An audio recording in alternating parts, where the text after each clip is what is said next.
नमस्कार मंडळी, स्वागत आहे तुमचं कानून मराठी या चॅनलवर। आज आपण लॉशी रिलेटेड एक विषय समजून घेणार आहोत। गुन्हा म्हणजे नेमकं काय असतं, व्हॉट इज क्राईम आणि त्याचे प्रकार कोणते असतात।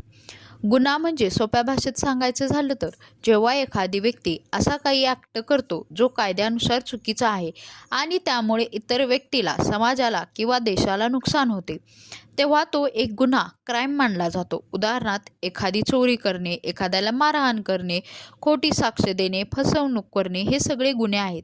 गुन्हा हा फक्त एखाद्याच्या शरीराला इजा करणे इतकंच मर्यादित नाही, तर तो मानसिक, आर्थिक किंवा सामाजिक नुकसान करणारा कृत्य असू शकतो।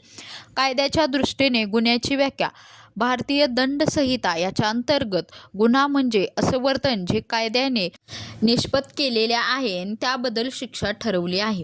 गुन्ह्याचे प्रकार। गुन्हे अनेक प्रकारचे असतात। खालील काही मुख्य प्रकार दिले आहेत।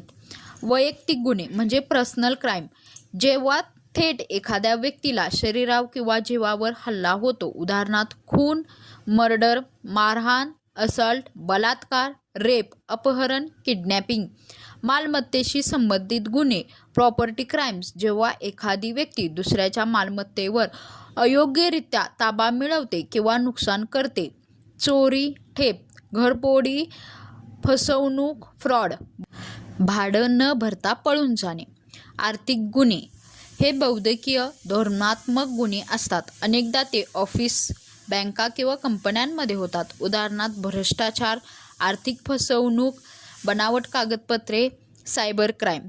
सामाजिक गुन्हे, ज्यालाच आपण सोशल क्राईम्स म्हणतो, जे समाजात गैरप्रकार किंवा असामान्य निर्माण करतात। दारू विक्री गैरप्रकार, मानवी तस्करी, ह्युमन ट्रॅफिकिंग, बालविवाह, हुंडा प्रथा। सायबर गुन्हे जे इंटरनेट वापरून केले जातात। उदाहरणार्थ, हॅकिंग, ऑनलाईन फसवणूक, social media blackmailing, fake profile बनवणे। राजकीय आणि देशद्रोही गुन्हे पॉलिटिक अँड स्टेट क्राईम्स, देशद्रोही, देशविरोधात काम करणे, दंगल घडवून आणणे।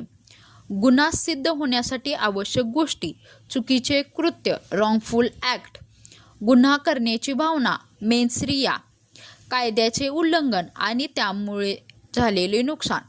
शेवटी थोडक्यात सांगायचं झालं तर गुन्हा हा समाजासाठी घातक असतो।